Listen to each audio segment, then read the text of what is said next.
নমস্কাৰ বন্ধুসকল, upload master R কে Assam YouTube চেনেললৈ সকলোকে স্বাগতম জনাইছোঁ।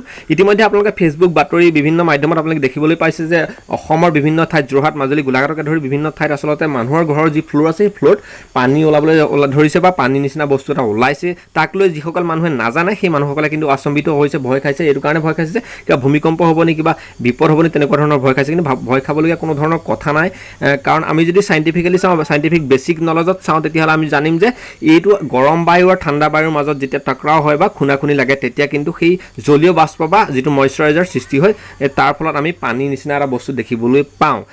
আচলতে এইকেইদিন অসমৰ প্ৰায়বিলাক জেগাতে মুকুলধাৰে যি বৰষুণ দি আছিলে, বৰষুণ দি থকাৰ ফলত আমাৰ যিটো ক্লাইমেট আছিলে বা ঘৰৰ ভিতৰৰ যিটো ক্লাইমেট আছিলে, সেই ক্লাইমেটটো আচলতে ঠাণ্ডা হৈ আছিলে। ঠাণ্ডা হৈ থকাৰ ফলত কি হ'ল, আজি আচানক ৰ'দ দি দিলে। ৰ'দ দিয়াৰ ফলত কিন্তু আমাৰ যিটো বাহিৰৰ যিটো আমাৰ টেম্পাৰেচাৰ হয়, বাহিৰৰ যিটো ক্লাইমেটৰ টেম্পাৰেচাৰটো বাঢ়ি গ'ল বা গৰম হৈ গ'ল। সেই গৰম হৈ যোৱাৰ ফলত তাৰ যিখিনি গৰম বতাহ, সেই গৰম বতাহখিনি আমাৰ ভিতৰৰ এই ঠাণ্ডা বতাহখিনিৰ লগত যিটো খুনাখুনি হৈ পেলাই ৰিয়েকশ্যনৰ ফলত এটা মইশ্চাৰাইজাৰ সৃষ্টি হৈছে, যাৰ ফলত আমি এই ফ্ল'ৰত পানীটো দেখিবলৈ পাইছোঁ। ভয় খাবলগীয়া কোনো ধৰণৰ কথা নাই।